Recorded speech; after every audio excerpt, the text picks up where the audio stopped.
Good evening and welcome to Q&A. I'm Tony Jones and here to answer your questions tonight, US Studies Centre Research Fellow James Brown, Israeli Parliamentarian Tamar Zandberg, the former US Ambassador to the United Nations Samantha Power, who's called her new book The Education of an Idealist, the foreign editor of the Australian newspaper, Greg Sheridan, and the former Foreign Affairs spokesman, now Shadow Minister for Education, Tanya Plibersek.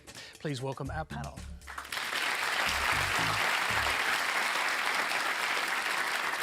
Well, Q&A is live in Eastern Australia on ABC TV, iView and News Radio. Q&A often concentrates on domestic politics, but international issues are top of the national agenda and our agenda tonight. Our first question comes from Eleanor Deal. Amid recent allegations of a Chinese spy ring in Australia, do you think that the Australian government should take effective action to prevent the Chinese government from infiltrating spies into our parliament? Tanya Plibersek, we'll start with you. Well, I think it's important, of course, that we protect our democratic institutions against any outside influence, and the best way to make sure that we do that is to keep them strong and healthy. That means people like you participating in our democracy.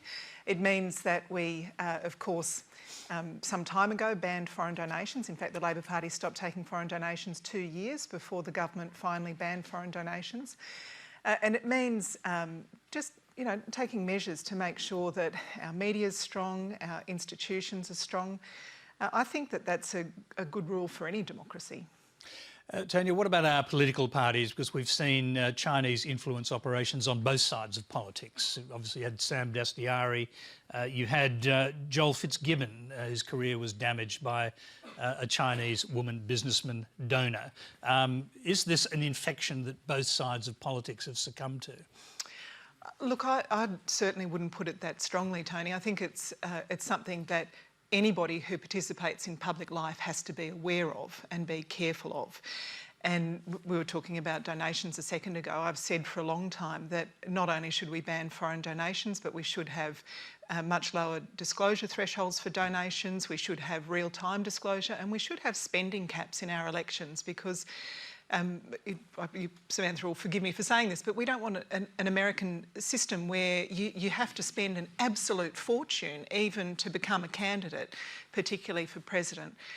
The best way we can protect ourselves, protect our political parties, and much more importantly, our whole democracy, is to have a healthy and well-functioning democracy. And that means all of us have to do our part. Politicians have to do our part. We have to do better than following the law. We have to be strong and show an example of independence and integrity. It means our media have a really strong role to play in scrutinising our democratic institutions and any effort of foreign interference. It also means our citizens have a role to play.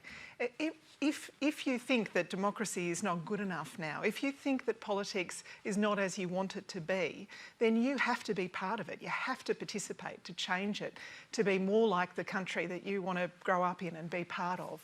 So I say that these stories are very concerning. They are troubling. Of course they are, of attempted influence into our political system. The best antidote is for all of us to play our role in protecting our democracy and making it strong and healthy. Greg Sheridan. Well, Tony, I think we do have to be very strong on this issue. The security agencies are right now tracking massive Beijing efforts to influence our political parties, our trade unions, our universities, our corporations in an improper way. This has been a pivotal week in Australian history. This week announced the end of the 1972 to 2014 era in Australia-China relations, where relations always got better. There were ups and downs, but everything got better.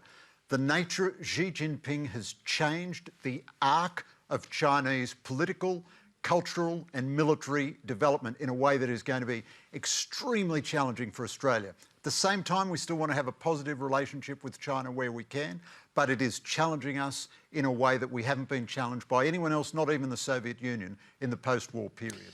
Samantha Power, do you agree with that analysis? Absolutely. I mean, I think that the way we've just lived it in the United States in a very small way, not anything as dramatic as what you may be experiencing, but when a general manager of an NBA team decided to say that people in Hong Kong had the right to free expression and freedom of association, the response was, whoa. We're going to actually try to silence an American by cutting off NBA access effectively in China, cutting off the Which had been massive. Which had been massive. And the NBA eventually found its footing, the National Basketball Association. But initially, again, the temptation is to think just that huge market share. There's so much to be gained. And to forget, wait, we have a product that it's not in President Xi's interest in denying the Chinese people. The NBA, where else are you going to get that? But when you think about, if taken that to its logical extension and where China's going to go, it's already bullied Marriott. It's bullied the various airlines. It's looking into the Facebook accounts of employees and shareholders and others with various companies, and then behind the scenes going to those companies and say, these people can't be saying this. I mean, where does it end? And so interference of the kind of actually planting somebody to run an election is one form of interference. We lived Russian interference, taking advantage of the social media platforms and their accessibility. It was, our election in 2016 between Trump and Hillary Clinton was settled by 78,000 votes spread across 3 U.S. states, 78,000 votes, hundreds of thousands of social media posts trying to suppress the vote. We're seeing Russian interference, and again, I think the Chinese are fully capable of employing these tactics as well, especially seeing that they're working. Well, Trump actually says they did that in the 2018 congressional election, and to his detriment. As he would say that, but you seem to be suggesting he might be right. What I'm saying is they have a particular dog in the fight, and Trump's worldview, where he pulls out of U.S. leadership in the world and rips up agreements with our closest allies, that's in Russia's interest. They see our domestic divisions in the U.S. as making Russia stronger. And if I may just add one last thing, because the bright, shiny object is an election in this conversation. But what Russia's doing in the U.S. right now is actually interfering on the pro-gun control side of our domestic debates day to day, and the pro-National Rifle Association, the anti-gun control, pro-life, and pro-choice. They like widening societal divisions, and I think you could see something similar, again, seeing that these kinds of things are working from China. James Brown. Well, I think what you're seeing here is the remarkable bipartisan support on where China is headed in the US and Australia. I mean, we have for a long time wanted to see China as we'd hoped it'd be. Now we're having to deal with it as it is, and it's not good. We're seeing in Australia industrial scale espionage, interference, cyber interference. Our parliament's been hacked. The Bureau of Meteorology has been hacked. We're seeing human intelligence gathering, and we're seeing influence and information operations. And we're seeing the return of an old art, and that is the art of political warfare. And democracies are not very good at talking about issues like political warfare, or even understanding that you can be in a competition or a contest before bullets start flying. We're having to relearn that. We're starting to understand where to draw boundaries, where to push back. And I think the other lesson we're drawing out of this too is our political institutions, which have been so very strong and delivered a period of prosperity and success and stability and safety for the last 70 years. Are vulnerable. They have to be renewed, revitalised, re-energised, and where necessary, reformed and defended. How does this sound from a Middle East perspective, Tamar? I mean, I know China doesn't actually fit very well in Israeli politics. Yeah, but, we have our own problems, but sure. listening we'll to come the to panel... them as well, by the way. Yeah, I think this is an example of how hostile factors to democracy actually use the mechanism of democracy against it, to go against it. For example, social media. For example, the mere process of elections is suddenly, being inflated with factors that are after our democracies, and I think it's a lesson that all democracies have to learn, why we have to keep ourselves strong, and the idea of the liberal democracy is being challenged, but this is an example why it's still, and maybe even more, needs to be very, very strong against these threats. Okay, we've got a question on what this means for the relationship with China. The next question is from Chris Entwistle. Thanks, Tony. China has used its Belts and Roads initiatives along with economic sanctions to reward and punish different governments depending on its response to its policies. So my question is, what meaningful things can Australia and its government do to stand up for the rights of Uyghurs in Western China or pro-democracy advocates in Hong Kong without suffering crippling economic reprisals? James, I'll start with you because I've sort of interrupted your flow there earlier. No, Go fine. ahead. And look, great moustaches up there as well. Great to see Movember alive and strong. The worst thing we can do is not talk about it, and I think there's been a lot of pressure on Australia to not talk about what's happening with the Uyghurs in Western China. We're now starting to see an enormous amount of information on the record about the policies that are being used to round up whole families, whole communities, detain them without trial on the basis of their ethnicity and religion. And some of the horrifying quotes out of those manuals, you know, round up everyone who needs to be rounded up. The vision of people being put on trains in lines, hooded, compliant, complicit. We have to have a view on that. It's too big not to have a view on. And we've started to see our political leaders pushing out more on that. I think we saw an interesting speech from Maurice Payne talking about Australia's right to call out that. We're starting to see the question of human rights building consensus, whether that's in the US Congress or in the Australian Parliament. You also saw the former Prime Minister Paul Keating warn Australia against making the strategic mistake, as he would see it, of aligning ourselves too closely with America's interests against China. Well, I think Paul Keating essentially said that there's essentially no difference between US democracy in the 21st century and the Weimar Republic or Chinese communism, just treat them all the same. And I just think that is such a bleak and cynical view of the world. I mean, there is strength to be gained from operating with other democracies, from working together for reinforcing our values. It's hard to think of an Australian foreign policy agenda that didn't have some degree of values in our national interest. Now, Samantha, we don't want to get you to advise the Australian government, but what do you think? I mean, it's a almost unique... No one else to advise. Go ahead, advise away. But it's almost unique dilemma, isn't it? I mean, we've got the United States as our biggest ally, we've got China as our biggest trading partner, and we fall somewhere in the middle. Well, I think one of the things that would make it easier for Australia to speak up, as I agree very much that it must in these circumstances. I mean, the crackdown in Hong Kong, the horror that is being perpetrated behind Chinese lines, that has now again been exposed in their words. It would be easier for Australian leaders to speak up if the leadership of the free world were not currently vacant. I'm not saying it would be easy. Right? There's still the economic leverage that China has, as the question sort of spoke to, but it's a lot easier, as I found working at the United Nations, when you can build a coalition of democracies where you coordinate your statements even ahead of time, so you're all jumping together. You can resolve a significant collective action problem. And then when China thinks about, okay, do I want to pull the trigger again on bullying or on intimidating or on blackmailing, am I going to be doing it now against a whole number of countries together? So I think it speaks to the importance, again, of course, of strengthening our democratic institutions, putting ourselves in a strong position to lead also by example, which the United States has moved away from as well, unfortunately. But the importance of there being a kind of catalytic leader in the world behind the scenes to mobilize democracies against these human rights abuses. It doesn't mean there's a panacea for the issue of the Uyghurs, and it doesn't mean that China would even listen if we did speak in unison in this way. But for us to be... Can you compare this to any other period in history? What's happening there at the moment? What's happening to the Uyghurs? I mean, certainly there have been mass roundups before. I think what's devastating about this is that it's just collective guilt. It's basically, if you're a Muslim, if you're a Uyghur, you're, as you see from the cables, inherently suspect. And then what's also noteworthy, at least in sort of the last 3 or 4 decades, is really the relative muteness in the international system in the face of this. In other words, you have often terrible human rights abuses committed, but other actors in the international system feel free, again, to denounce or to condemn or to sanction. Here, you combine the monstrousness of these policies with the economic leverage that China is bringing to bear. That's a pretty unusual combination. Greg Sheridan. So I agree with James and Samantha strongly that we should have something to say about human rights if we have any self-respect.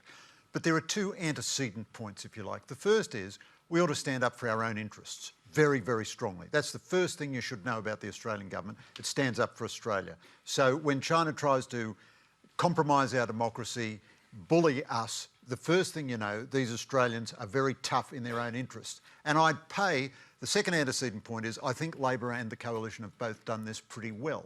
They've been, in my view, both of them too silent on human rights, but in terms of not taking a backward step on core national interests, they've both done that very well. That's a good thing. The suppression of the Uyghurs is utterly horrible. It is indicative of a more general disposition which Xi Jinping has brought to China. Human rights lawyers don't exist in China anymore. They've all been rounded up and put in jail. The Christian churches, which are independent, have suffered terrible persecution. Many, many pastors are in jail. This is why I say Xi Jinping represents a different era in China. And at the very same time, we still want to be positive where we can. Therefore, we ought to speak more frequently about human rights, even if we do it sometimes not all that dramatically. But it ought to be just a normal part. You know, Dick Woolcott used to say of the Indonesia relationship, it's a complex rope, many different strands. Human rights ought to be a perennial strand in that relationship. Now, Greg, Hong Kong was also mentioned in that question, and I've got to ask you this. Were you surprised to see on the front page of your own newspaper the student demonstrators in Hong Kong, the more radical ones, let's say, being referred to as terrorists by one of your own reporters? No, look, I think Hedley Thomas has done an outstanding job in Hong Kong, and I think he represents great courage in the view he's taken. I think terrorists, does that align with your thoughts? Well, so let me frame it this way. For the first 4 or 5 months, I'm with the Hong Kong people. I'm thrilled that their democratic elections today produced pro-democracy councils, and for the first 4 or 5 months, I was heart and soul with the demonstrators. And in that period, the demonstrators were extremely careful not to ever attack a human being and really not to attack property, not to do any property damage. They'd even clean the streets after themselves. Now, in the last month, some demonstrators have done things which are unconscionable. They've set alight, individual civilians that they disagreed with and tried to burn them to death. They've tried to steal a policeman's revolver, resulting in a shooting incident. Now, it's a complex, free-flowing situation. I think making all these Molotov cocktails and these bows and arrows, that's not the future. The demonstrators are going down a wrong path there, and I think Hedley's reporting is quite brave. No one could say the Australian as a paper has not been supportive of the Hong Kong demonstrators. But I think Hedley has confronted this difficulty of where some of the demonstrators have gone now. Tanya, Plibersek. Tony, I just wanted to go back to something that Greg said earlier about Australian interests, and I'd very much agree with Greg if what you're saying is that we need to have a strong independent foreign policy that puts our interests first. We've had a fantastic relationship over many years with the United States, our chief ally, chief military ally in particular. We've fought side by side in many wars.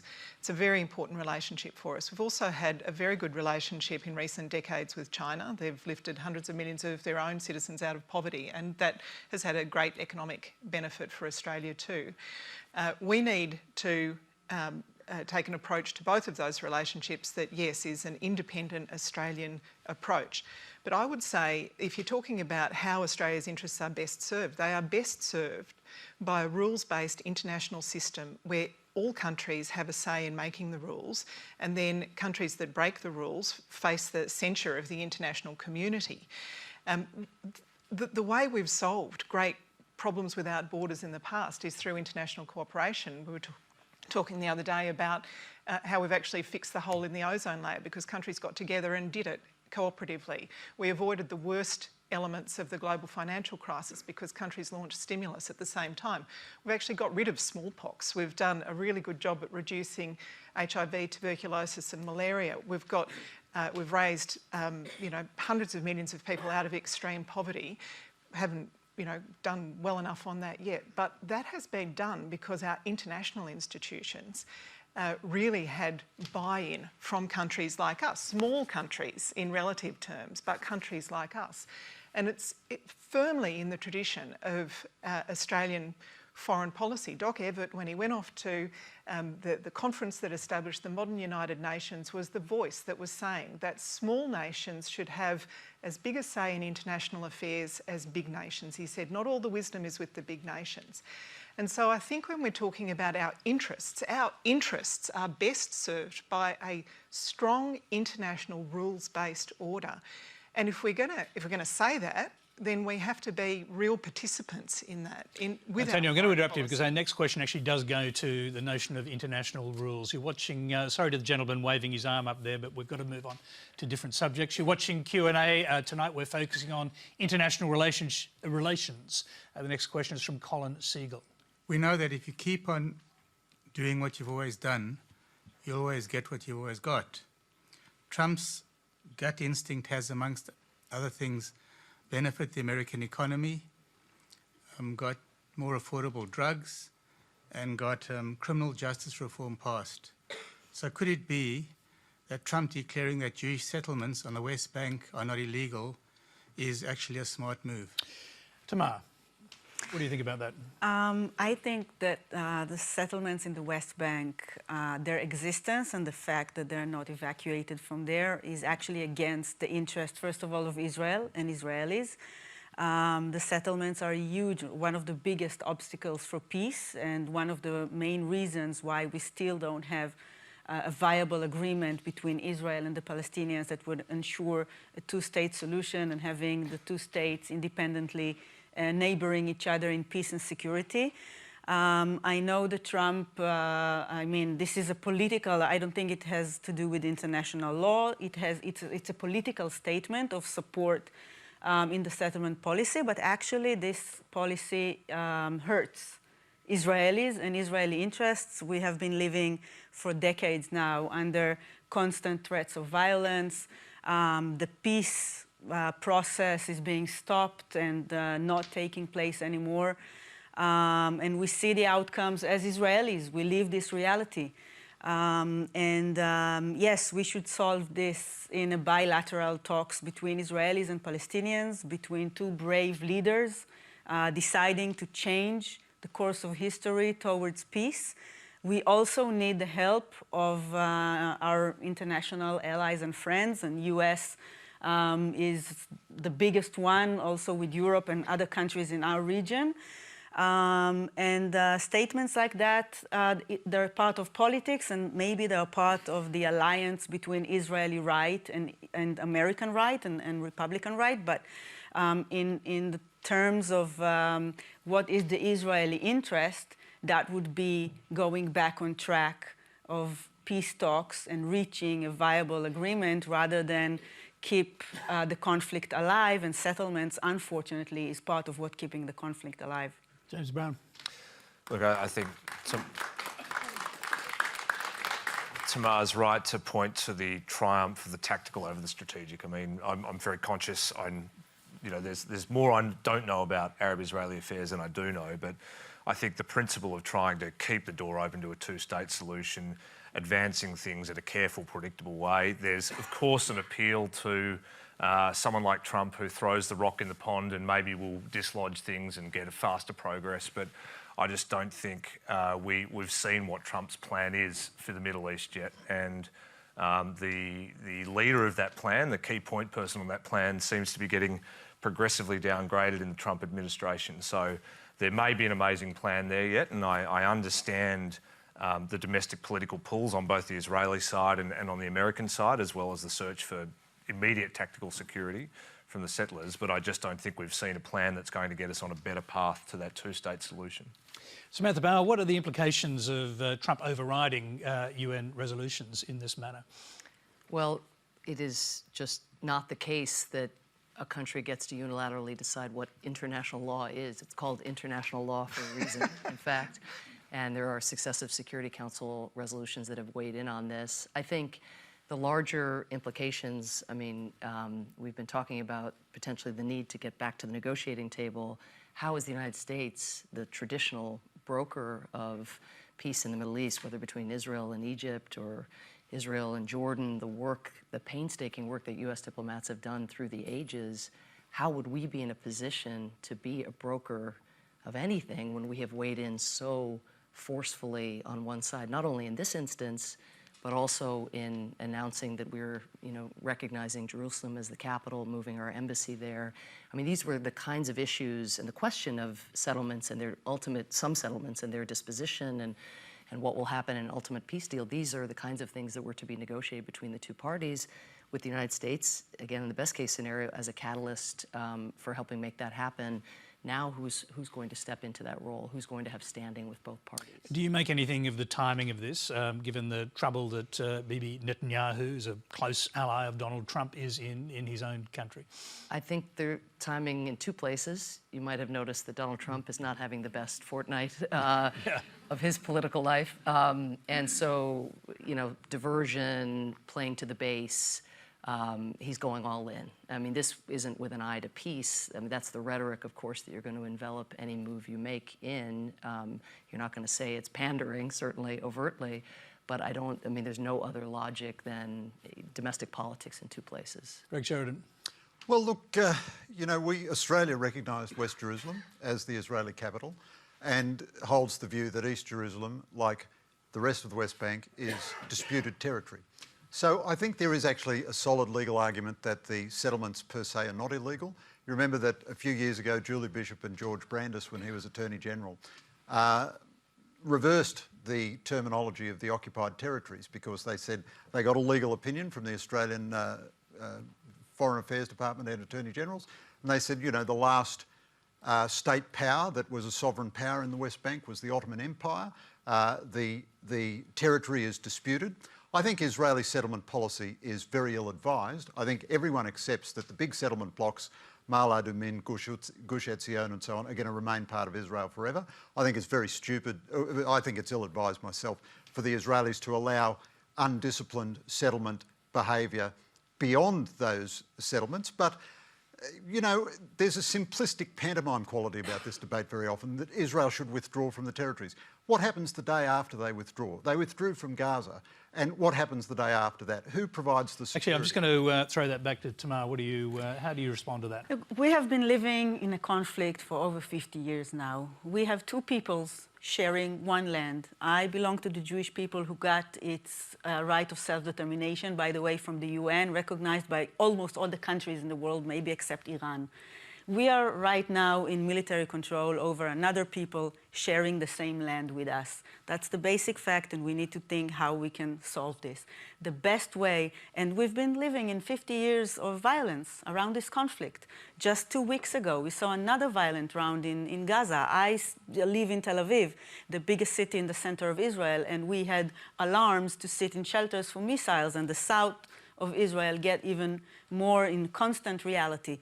The only way to solve this conflict in a peaceful and secured solution is dividing the land between two states, Israel that already exist and recognized, including our capital in West Jerusalem, and Palestine next to us. And this can be achieved in an agreement, in diplomacy, in talking, not in fighting with each other. We can keep on fighting forever, but we don't want to. We want to change our course into a peaceful and secured solution. We need the help of the world. Of course, we'll have to achieve it, between our leaders in the region. But, going back to the Ottoman and British mandate and history, it helps us understand reality, but we need to better understand the future and look forward, how we solve this conflict. And actually, the solutions are on the table. They are there. We need a brave leadership to pick them up and make them a reality. This is what leaders should do for their people. I'm going to go back to the other side of the panel, and Tanya Plibersek, this is a divisive issue in Australia. How would the Labor Party respond? I just think it's so fantastic that we've got Tamar here to talk about it firsthand, and I feel a little bit self-conscious that we're all commenting on what's happening in her land. So thank you for bearing with us. Yes. So how would the Labor Party respond if the Morrison government decided to go along with Trump on the issue of the settlements? Well, I'd be very surprised. I mean, Australia has always supported a two-state solution, and certainly it's the Labor Party position that expansion of settlements on occupied territory is a roadblock to peace. And anything that delays peace and a two-state solution for even a day is a terrible thing. I was a little disappointed that the the government was prepared to use the declaration of Australia moving its position on the capital and the embassy to Jerusalem during the Wentworth by-election in a domestic effort to get domestic political support. I don't think that it's appropriate to use really consequential issues of international policy like this for domestic political gain.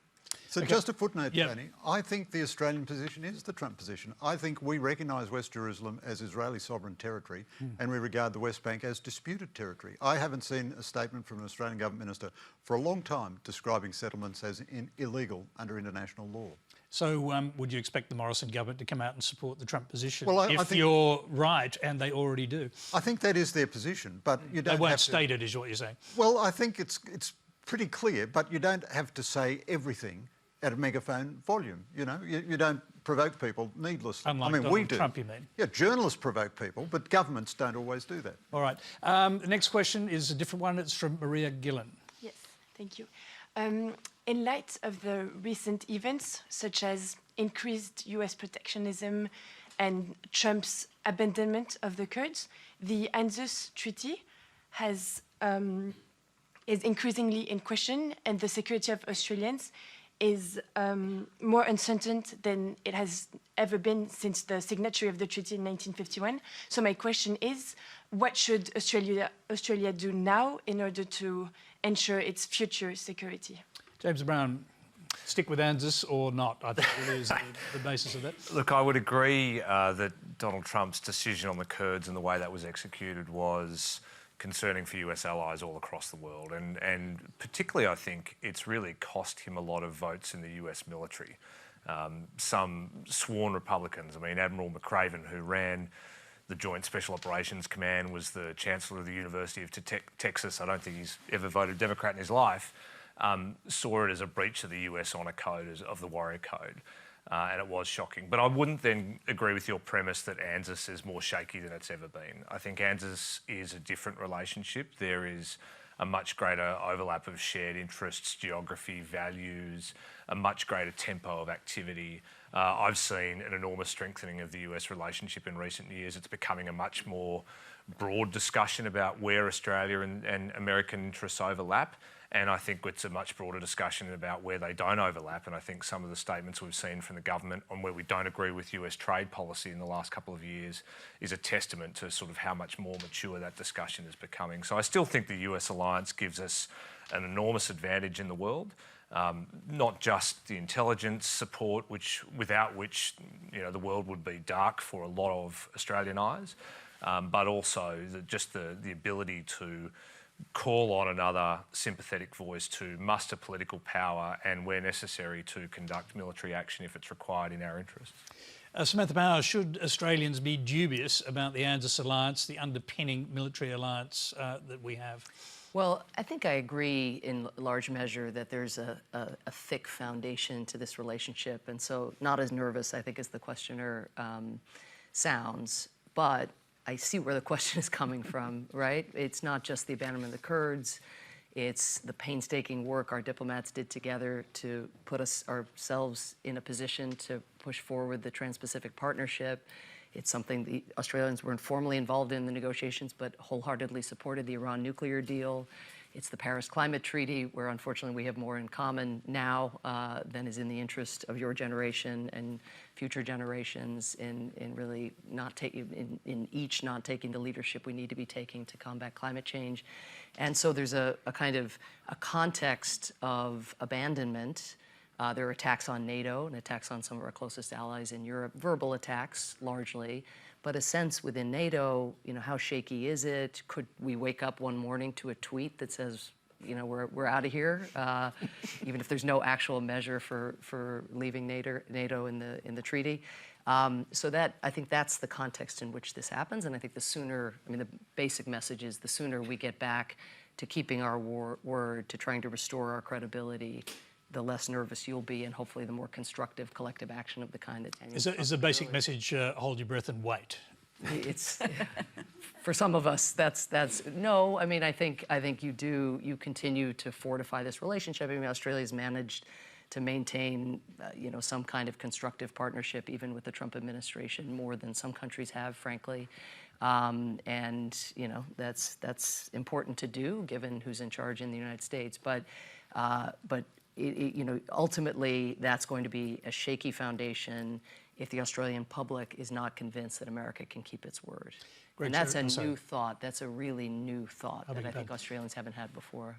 Greg Sheridan, do you agree with that? I mean, a new thought, we can't necessarily trust the United States anymore, largely because of the administration. I believe the United States would always honour the ANZUS alliance. I think the Australian relationship is a core interest to the United States, and for its own reasons, it would honour the ANZUS alliance.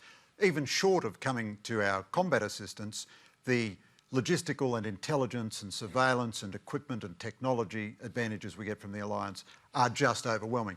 I myself was a never Trumper. I was in the category of Bill Kristol and Brett Stevens, thought Trump was just completely unacceptable.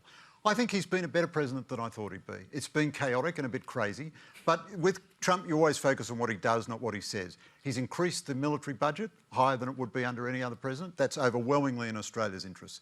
He's cut taxes. That's a very Republican thing to do. The unemployment rate is 3.5% or something. Well, that's very good. America is in a better place on that respect. I honestly think, I apologise to Samantha in advance for saying this, and I'm sorry for it, but I honestly think the big discontinuity came between Bush and Obama. Obama himself was extremely reluctant to take any military action. He announced his red lines in Syria and then pulled back from them. He was extremely reluctant to lead any campaign against the Chinese acquisition of an area the equivalent of the Mediterranean in the South China Sea. The Defence Secretary, Ash Carter, would announce aggressive freedom of navigation operations and then they'd be cancelled by the White House over the top of the Pentagon's wishes. Now, I really think, so nobody could be less personally like each other than Obama and Trump, but I think they're responding to a lot and expressing a lot of the same political realities. It's more complex now for America's allies to manage that, but I think that's an enduring, you're not going to go back to Franklin Roosevelt, whoever wins the next election. OK, well, we've got a question on who's going to win the next election or who's going to enter the fray, I should say. Remember, if you have any doubtful claims on Q&A, let us know on Twitter. Keep an eye on the RMIT ABC Fact Check and the Conversation website for the results. The next question comes from Gina Bozanovsky. Thanks, Tony. So now that Michael Bloomberg has thrown his hat in the ring formally, what challenges do you see him facing up against the other Democrats in the primaries? And if he's successful, what's the biggest challenge that he's going to face against Trump? James Brown, I'll start with you. Well, I think he's a known entity to Trump. Trump can script the lines for that debate a year out almost. I think he's coming late to the party. His ability to win hearts and minds on the ground is a bit unknown. He had a great campaign ad. It didn't mention anywhere that he used to be a Republican. He is. Didn't Donald Trump used to be a Democrat, though? Well, that's right. They've both got a lot in common in that regard. But what is his point of difference? He's a sensible, moderate Democrat who's got business expertise and been enormously successful in his life, and he's built some interesting coalitions around gun control in the past. But where is the edge over other candidates who've been in there longer, who I think have a little bit more heart? Who do you think? In terms of other candidates who have more of an edge? Well, I think he struggles to disrupt Biden's momentum, although he's obviously made a calculation that Biden can't get there. Mm-hmm. He's not as electrifying as Warren or Saunders. And I don't think he has the advantages of Pete Buttigieg. He doesn't have the generational leap. He doesn't have that excitement of something new, and he doesn't have Pete Buttigieg's organisational capacity, which has put him to the point where he's doing so well in these Iowa polls, although there's still just briefly on that, do you think America is ready to elect a gay president who's happily married? Sure. I mean, crazier things have happened, right? We were convinced they weren't ready to elect a black president in 2008. We were convinced they weren't ready to elect Trump in 2016. So, you know, I've spent a little bit of time talking to Pete Buttigieg. I think he's got a steal. I think he's a very interesting candidate. I think he could compete with Trump in a debate, and I think he's got an interesting narrative. And I think the generational thing matters. I mean, we're starting to see some of these candidates really flagging on the campaign trail. And not only is Buttigieg young, he looks young. And I think, strangely enough, that is an asset in this primary. Samantha Power, what do you think? Do you mind if I go back to this? I can't. Yep, no. I was going to come back to it anyway. Oh, yeah. I understand what you mean. Okay, but just the notion, I can do very briefly, that we conflate U.S. leadership in the world with invading places and sort of precipitating military confrontations. You know, I argued for the use of military force in Syria. Obama went in a different direction. Part of the reason he went in a different direction is, guess how many countries stood with the United States in standing up on behalf of that red line? Exactly one, France. The United Kingdom did briefly, and then David Cameron showing the foresight for which he's now known. It should be said, by the way, as an idealist that you are, that you annoyed the hell out of Barack Obama in trying to push him to act against Assad. Yeah, I mean, not a lot of fun to be told by Barack Obama that you get on his nerves. But worse things have happened, for example, living in Syria, but during that crisis and that conflict. But I mean, it is really, really dangerous to think that U.S. leadership in the world has to take the form of using military force, and that because Trump and Obama are both presiding over governments that came after the disastrous invasion of Iraq, and thus where there's major war fatigue within the country, that means that Obama and Trump have so much in common. I mean, one leader believes in alliances, one leader pulled us out of the greatest economic recession since the Great Depression. One leader believes in promoting our values in our leadership. One leader doesn't attack the press, doesn't attack his political opponents, doesn't debase the office in order to enrich himself. They actually really didn't have very much in common. They did have in common an exhausted America, an America that is exhausted from war. And even today, under President Trump, who's boasting about bringing troops home, he's increased our troop presence abroad. The U.S. military now has forces involved in some kind of counterterrorism operation in 40% of the countries in the world. And to think that that's the kind of leadership that's going to take us into a 21st century for these young people who are here in the audience, I reject the premise. What was your question? I know you. Think about an election. I was going to come back to that issue, but you had to respond to it. No, I understand completely. But let me ask you this, because Obama must have disappointed you in some respects. But you talk about being an idealist who's learnt along the way. Did you learn, for example, that American wars in the Middle East are potentially disastrous, and that Obama should not have gone into Syria? Or do you still maintain he should have? I mean, it's given that 500,000 people died, given the mass migration into Europe that played probably a significant role in Brexit, may well have been either the American election was so close that the salience of migration and, again, that refugee flow may well have been, again, among many pivotal points in getting Donald Trump elected. It's hard to not go back and say we should have incurred more risk to prevent that set of harms. The same argument I was making at the time. But, you know, what I learned is how much you can actually do in government and how leadership can take a whole bunch of different forms. You can send the U.S. military to West Africa to end an Ebola epidemic, building a coalition with 50 other countries, each doing their share, Malaysia sending rubber gloves, and Cuba sending doctors, and China building Ebola treatment units. You know, just the kind of cooperation that we need to have alongside standing up to China. You can do an Iran nuclear deal and diffuse Iran's nuclear program through, again, just shoe leather diplomacy over a number of years. So that's the form that my idealism takes, is finding your way to making a positive difference, because we can't afford to stand back and let some of the trends that we're seeing around the world continue. Okay, let's move on. We'll go back actually to the US election. We've got a question from Ross Mabbott. With regards to the three impressive women on the tonight's panel, I'm curious to know their views on the race for the US Democratic nomination. There's 4 women contenders, any one of which would make a credible candidate in a normal political landscape. But as we know, in recent years, the landscape in the US it's like a new normal. It's anything but normal. Will we ever see a female US president? Tanya Plibersek, I'll start with you. Oh, I think we should start with Samantha. No, I'm going to come back to Samantha, I promise you. Look, I'd have to say yes, and I'm not making any comment on any of the candidates for the Democratic presidential nomination. It's a matter for Americans to decide. But yes, you're right. I mean, it's a terrifically impressive group of people this time around, and the United States has an enormous capacity to project these fantastic, long-held democratic values, and one of those fundamental values is equality between people, equality between men and women. So I don't doubt that it's possible. I was a big fan, I am a big fan of Hillary Clinton, but it was obvious that in the last presidential campaign there were some technical problems with the presidential campaign. They didn't campaign in some of the states that they should have campaigned in. They took some working class, white collar, blue collar areas for granted.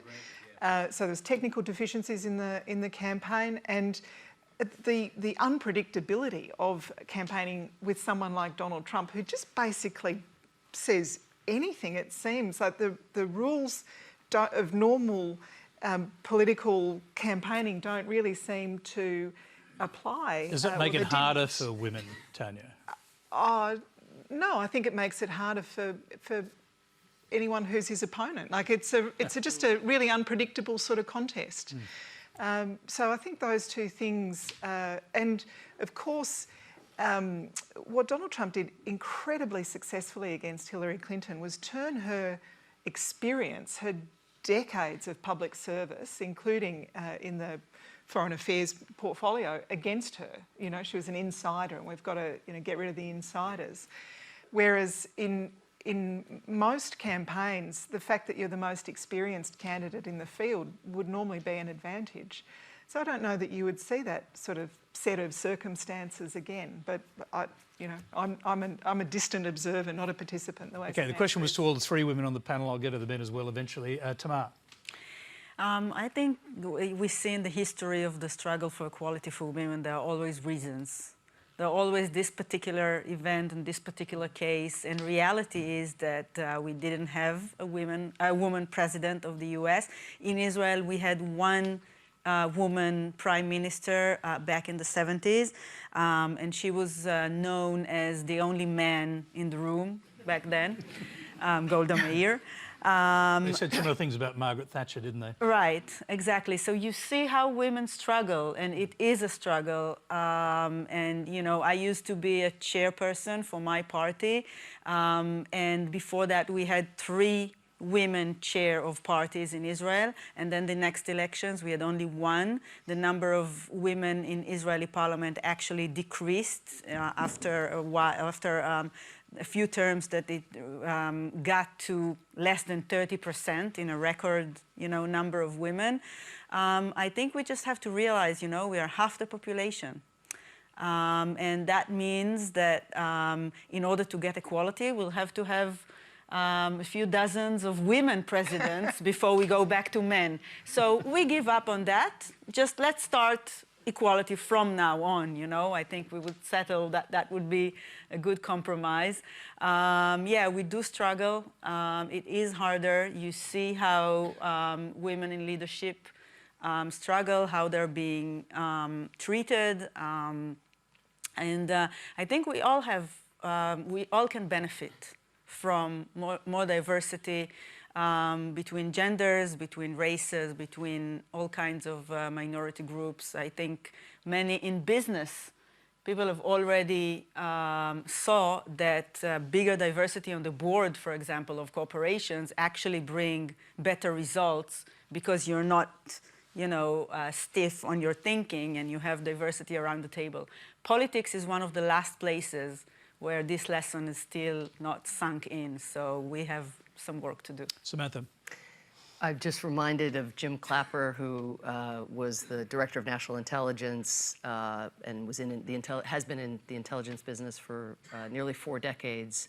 But one of the things that he has said is that he believes that virtually every intelligence failure would have been prevented if there had been more diversity in the room. Of course, diversity of viewpoints, but deriving in some measure from diversity of backgrounds.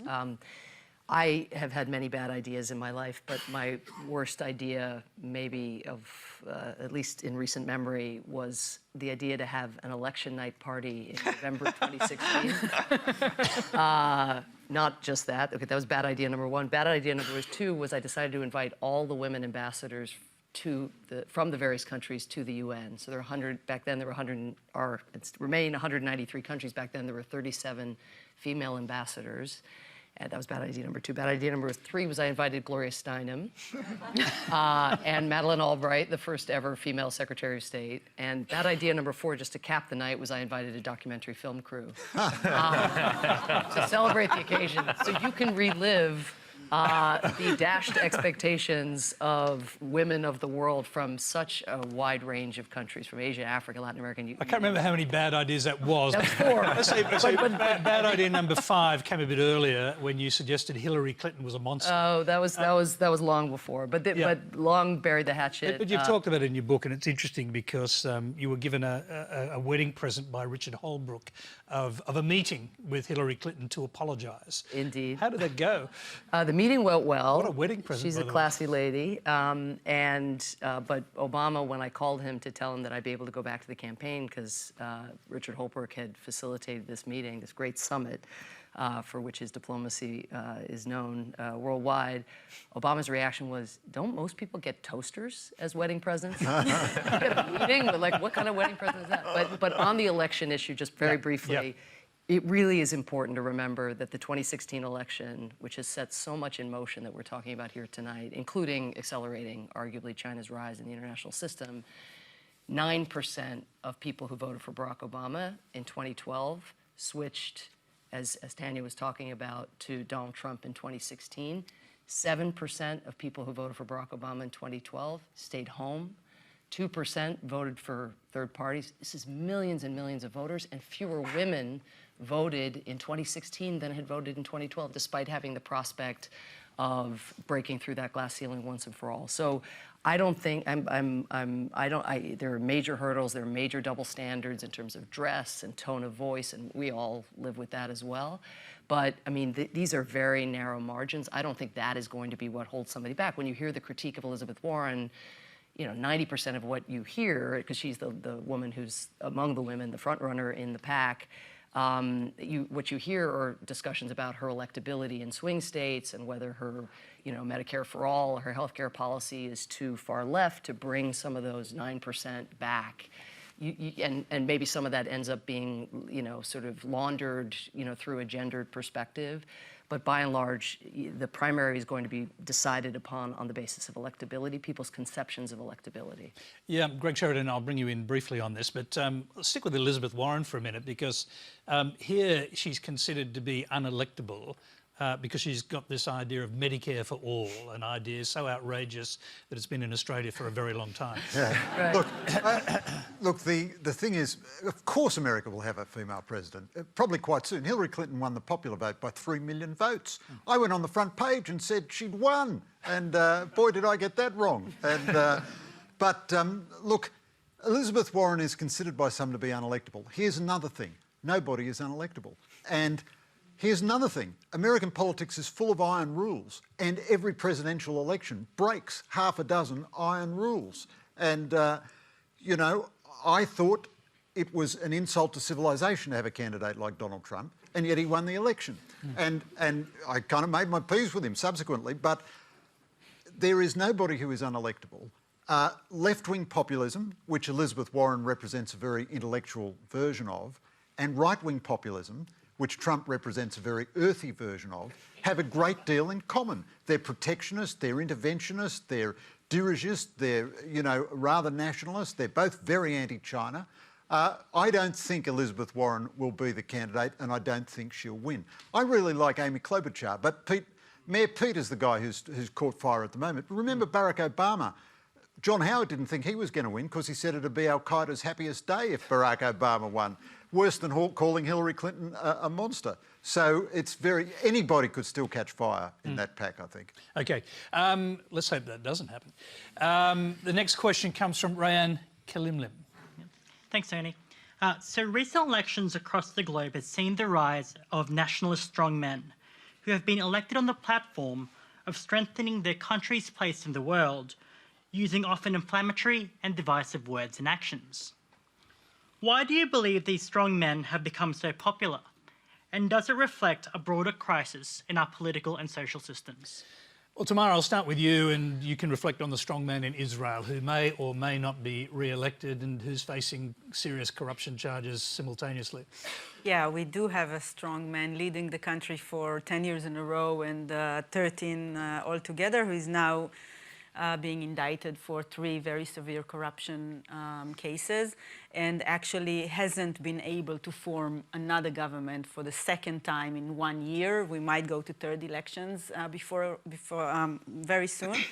Yeah, and we see Prime Minister Netanyahu, and I can understand the question because I think he's very similar to many leaders, starting from Trump, going to some leaders in Eastern Europe, in the Philippines, in Brazil. They're all also allies with each other, and they all have kind of a backlash from many of the values that the liberal, human rights supporting democracy has been promoting for the last decades. By the way, leaders from left and right used to promote the same values up until the recent years, where you see some kind of a mix of populist, nationalist leaders trying to withdraw from international coalitions, from values of human rights, of equality, of pluralism, of the liberal democracy. By the way, you see that towards women as well. You see a backlash on feminism, a backlash on gay rights. Many of the values that this wide-spread democracies used to promote are now in a backlash and under attack. And I think that is a challenge towards which the supporters of these values have to unite and be very strong and be very self-assured up against. One of the problems is that the extreme right is very blunt, certain, and that's also like a man style, you know, to be very sure of what you're saying, no matter how, you know, it can be lies or just nonsense. I think the other side of leadership should be the same, have the same self-confidence in our beliefs, because these are the just values. Our values saved lives across the 20th and 21st century, promoted equality for women, for gays, for minorities. So I think we have nothing to be ashamed of, and we have to push back for this both style and policy. James, thank you very much. James Brown, the question was, is there a broader crisis in democratic politics? Yeah, I think the rise of the strongmen... Not only democratic, obviously, because we've got Russia involved as well, and that's hardly a democracy. And I mean, look, when you look at the trends we're seeing around the world, populism is one, the rise of the strongman is one, protest is the other. I mean, we've seen an extraordinary array of protests across all of the continents pretty much this year. I think at the heart of it is political institutions which haven't adapted for a new age. I mean, we're still trying to deal with 21st century politics with 20th century institutions. And that's led to a degree of powerlessness, I think, in electorates all around the world. I mean, Obama was a reaction to the powerlessness that a large segment of the US population felt. Trump was a reaction to the powerlessness. I mean, Trump's election was as much about hope, just a different kind, for people who felt that they weren't being represented, often in cases where they were part of the majority and they felt oppressed by the minority. We've seen in the UK a sense of powerlessness, and we're in this interesting period where, amongst so much noise and complexity, the simple narrative of strong men is really seductive. And where I hope we're going to get to is a point where We can reinvigorate political parties particularly, and we can start to use technology to give people more of a sense of empowerment and to make government particularly more accountable and more visible to everyday people. That's what's missing at the moment. Tanya Plibersek, does it make you relieved, actually, that Australia is still a moderate country, that this whole idea of powerful men, in particular big power brokers, doesn't really resonate here in the same way that it does in many other places? Or do you disagree and you think Scott Morrison actually is that? No, I think this is a really complex question. I really want to try and do it justice, because I think it is plain that there is a rise of kind of autocratic, autocratic governments around the world, and it does really concern me. But people have voted these governments in. And I think one of the reasons they have is because those populists, populist autocrats, right-wing governments, they're talking to people's feelings and values. And quite often people like me from the broadly progressive side of politics, we start looking for the evidence. We want to convince you, we want to prove it to you, we want to demonstrate, we want to lay out the 10-point plan. And we need to take a step back and remind ourselves to talk about values to start with, to talk about values. The other thing I really wanted to say is that there's a lot of political benefit to negative players in politics by highlighting differences, by pretending that the extremes of the debate are further apart than they actually are. I think there is still a great deal of agreement in Australia today on what's important to people: a good job with decent paying conditions, a roof over your head, food on the table, good school for your kids, a hospital if you need it, aged care for your parents if they need it. These things are really fundamental to most people, and yet we're talking about a whole lot of things that really separate us. And there's a lot of people on social media in particular spending their whole lives shouting at other people about these minor differences at the side of political debate. So I think we really have to strengthen our discussions about the sensible centre. We have to use common sense and common decency to talk to each other in political debate. That's how we protect against the populists kind of capturing the popular imagination. Now, what's that saying? That for every complex problem there is a simple answer that's completely wrong. I mean, I'm misquoting it, but this is the thing we have to fight against, this sense that if you shout loud enough, you'll get your way, and that there's a simple answer to every complex problem. We need to be with people throughout the kind of journey of convincing them, from reassuring them that we'll meet their basic needs, to saying, and yes, we can as democracies also continue to advance equality in all these areas, to continue to protect our environment, to do all the great stuff that we want to do on top of meeting people's basic needs. Greg Sheridan. So I think what Tanya said is broadly true, but there's plenty of extremism on the left as well as the right. This is a bipartisan, culture-wide problem. Jeremy Corbyn could be Prime Minister of Britain with his decades-long history of anti-Semitism, pro-terrorism, and he's basically an unreconstructed communist, surrounded by unreconstructed communists. There is also tremendous extremism in left-wing protest movements. But here's the deeper question. Tony, my favourite newspaper columnist in the world, Ross Douthat of the New York Times, said, if you don't like the religious right, wait till you meet the post-religious right. Here's the question I ask as someone who's written a book about the decline of religious belief in the West. When the West loses all commitment to transcendent values, what is left? It's tribalism. Tribalism of the left, which is identity politics, and tribalism of the right, which is extreme nationalism. That's where our politics is going. Can the West sustain itself when it doesn't believe in anything? I think that's an open question. Samantha Power.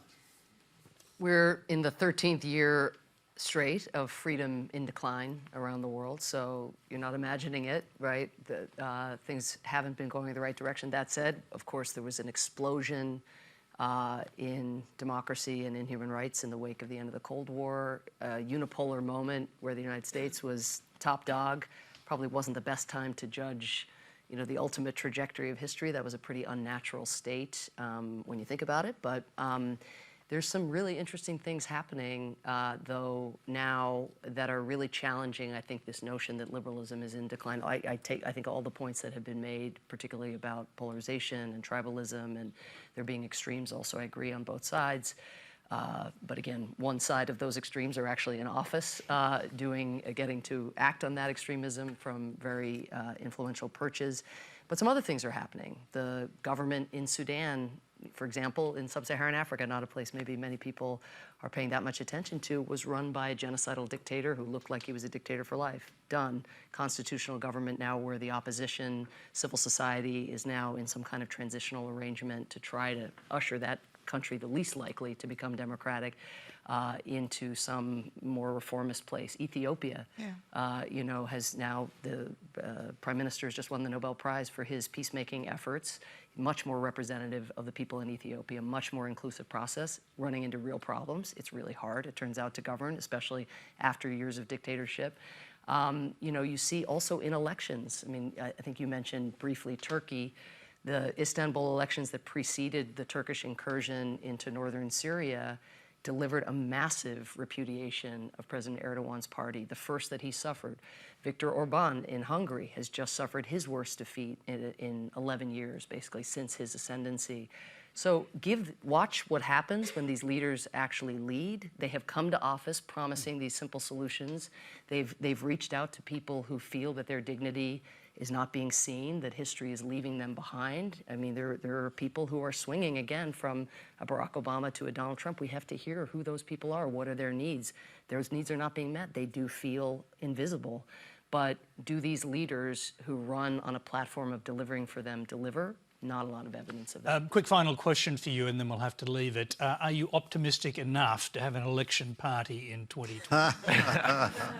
Damn straight. Amos Tversky, the great social psychologist, said, never be a pessimist, because if you're a pessimist, you suffer twice.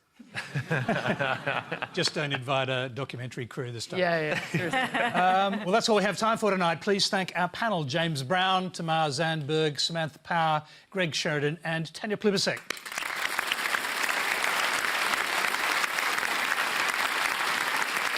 Thank you very much.